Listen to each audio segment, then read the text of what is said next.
Caroline was washing clothes alone at the riverside when she heard a sound from the bush.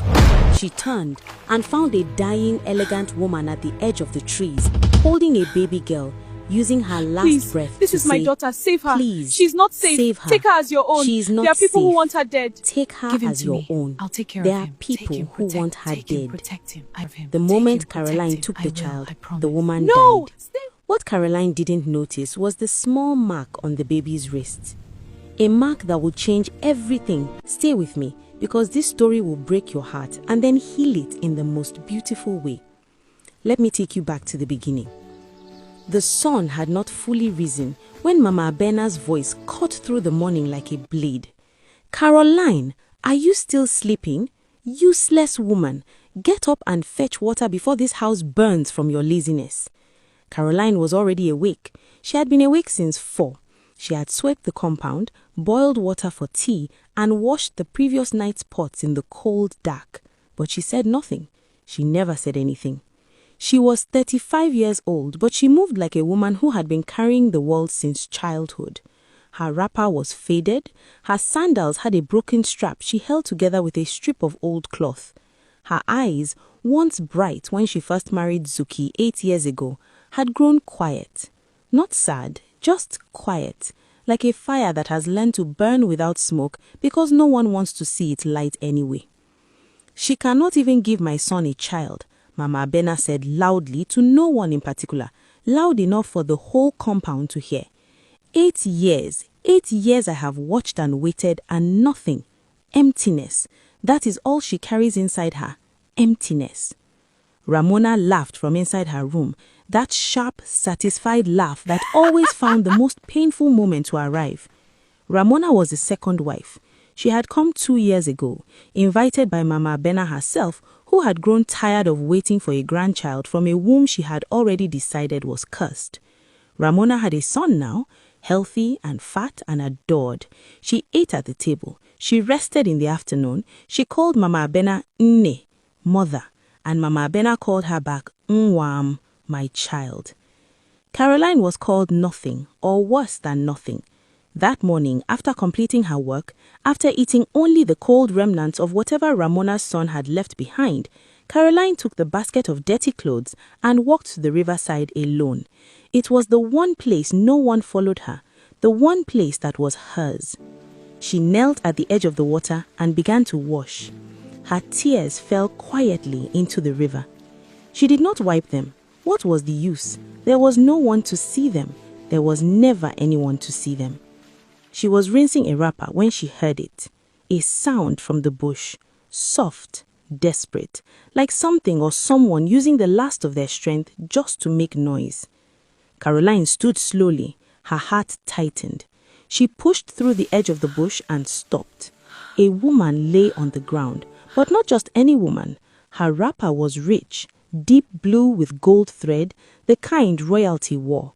Her neck held coral beads. Her wrists had gold, but she was bleeding badly. Her breath came in pieces, and in her arms she held a baby girl. The woman's eyes found Caroline. Something like relief passed through them. "Please," her voice was barely sound. "Please, take her." Caroline dropped to her knees. "What happened? Who hurt you? Let me—" "No time." The woman's hand gripped Caroline's wrist with surprising strength. "They are coming. They want her dead. She must not be found." A sob broke from her chest. "Raise her. Love her. Tell no one where you got her. Please. Biko, please." The baby let out a small cry. Caroline took her without thinking. The woman exhaled, long, slow, relieved, and her eyes closed. She did not open them again. Caroline knelt there for a long moment, the baby against her chest, the silence around her so complete she could hear her own heartbeat. She looked down at the child. The baby was beautiful, dressed in fine cloth even under the wrapping, small embroidered edges, soft cut in the color of cream. Someone had dressed this child with love, with care. And on the baby's left wrist, a small birthmark, barely the size of a coin, dark against her soft skin, an unusual shape like something pressed there with purpose. Caroline traced it gently with her finger. She did not know what it meant. She held the baby close, pressed her lips to the tiny forehead, and whispered the only promise she had left to give. I will protect you, even if it kills me. She walked home with the baby in her arms and the dead woman's last breath in her heart. What Caroline didn't know was that this one decision would change her entire life. But first, it would make her suffering 100 times worse. Caroline walked through the compound gate with the baby pressed against her chest. She had barely taken 3 steps before Mama Bena saw her. The old woman was sitting on her stool under the mango tree, chewing her morning cola. She looked up. Her jaw stopped moving. Then the storm began. What is that? Caroline's voice was steady, even though her hands were shaking. I found her at the riverside. Her mother, a woman, she was dying. She gave me the child before she passed. I asked her to protect her. Mama Bena stood slowly. That slow rising was always more frightening than shouting. It meant something deep and terrible was coming. You found her. The old woman repeated the words like they tasted wrong. At the riverside. Yes, Mama. And you brought her here, into my son's house? She had nowhere. The shout cracked the morning open. Doors pushed open across the compound. Heads appeared. Ramona stepped out from her room and her baby balanced on her hip, her eyes already bright with the pleasure of someone else's trouble. Caroline has brought a bastard child into the house. Ramona called it out before she even knew the full story. She said it like an announcement, like something she had been waiting years to say about anything.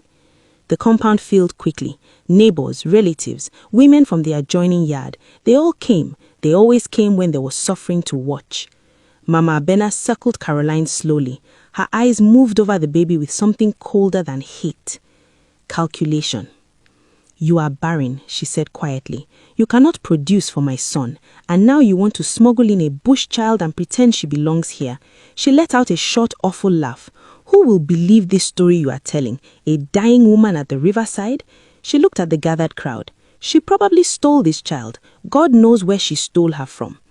The murmuring began immediately, that low, dangerous sound a crowd makes when it has chosen who to believe. I did not steal her. Caroline's voice did not rise. A woman died in my arms this morning. I have nothing to prove that but the truth. The truth. Mama Bena stepped close enough for Caroline to smell the bitterness on her breath. The truth is that you are useless. The truth is that you will never give my son what he needs. And the truth is that this child, whoever it belongs to, is not welcome in this house. Please watch the full video on YouTube with the link in my comment section or the link on my bio. Thank you.